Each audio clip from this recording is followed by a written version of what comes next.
பாலில் மயக்க மருந்து கலந்து கொடுத்து கணவனை கழுத்தை நெரித்து கொலை செய்த வழக்கில் மனைவி காதலனுடன் கைது செய்யப்பட்டுள்ளார். ஆவடி அருகே ஆற்றில் புதைக்கப்பட்ட சடலம் அடையாளம் காணப்பட்ட பின்னணி குறித்து விவரிக்கிறது இந்த செய்தி தொகுப்பு. திருவள்ளூர் மாவட்டம் திருநின்றவூரை அடுத்த கொசவன்பாளையம் கூவம் ஆற்றங்கரையோரத்தில் கடந்த 14ஆம் தேதி சந்தேகத்திற்கு இடமான வகையில் புதைக்கப்பட்டிருந்த அடையாளம் தெரியாத ஆண் சடலத்தை போலீசார் மீட்டனர்.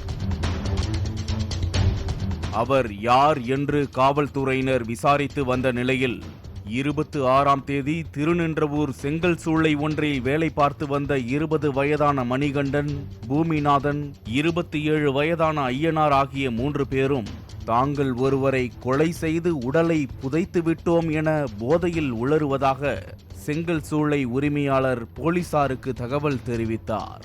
இதையடுத்து அந்த 3 பேரையும் பிடித்து திருநின்றவூர் போலீசார் விசாரித்த போது திருமணமான பெண்ணுடன் வைத்திருந்த வயதுக்கு மீறிய தொடர்பால் நிகழ்ந்த பயங்கர சம்பவம் ஒன்று வெளிச்சத்திற்கு வந்தது.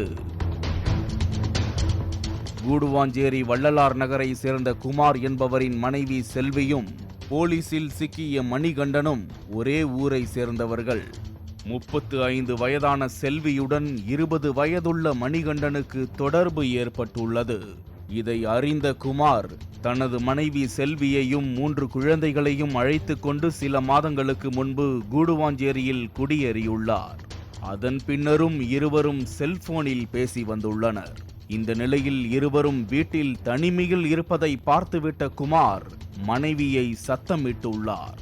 தங்களது தொடர்புக்கு இடையூறாக உள்ள கணவர் குமாரை கொலை செய்ய காதலன் மணிகண்டனுடன் சேர்ந்து திட்டமிட்டுள்ளார் செல்வி. அதன்படி 10ஆம் தேதி கணவனுக்கு பாலில் தூக்க மாத்திரை கலந்து கொடுத்துள்ளார் செல்வி.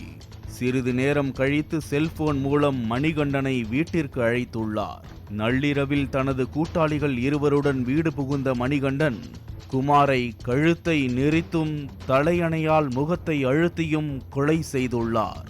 பின்னர் சடலத்தை அங்கிருந்து லோடு ஆட்டோவில் ஏற்றி திருநின்றவூர் கூவம் ஆற்றங்கரையில் புதைத்துள்ளனர். பின்னர் செல்வியை அவளது 3 குழந்தைகளுடன் கூடுவாஞ்சேரியிலிருந்து அழைத்து வந்த மணிகண்டன் தன்னுடன் செங்கல் சூளை குடியிருப்பிலேயே தங்க வைத்ததும் விசாரணையில் தெரிய வந்தது. இதையடுத்து செல்வி, மணிகண்டன், ஐயனார், பூமிநாதன் ஆகிய 4 பேரை கைது செய்த காவல்துறையினர் நீதிமன்றத்தில் ஆஜர்படுத்தி சிறையில் அடைத்தனர். தவறான உடல் சார்ந்த தேடல் என்ன மாதிரியான விபரீத நிகழ்வுகளை ஏற்படுத்தும் என்பதற்கு இந்த கொலை சம்பவமும் ஒரு உதாரணம். பாலிமர் செய்திகளுக்காக அம்பத்தூர் செய்தியாளர் ஸ்டீஃபன்.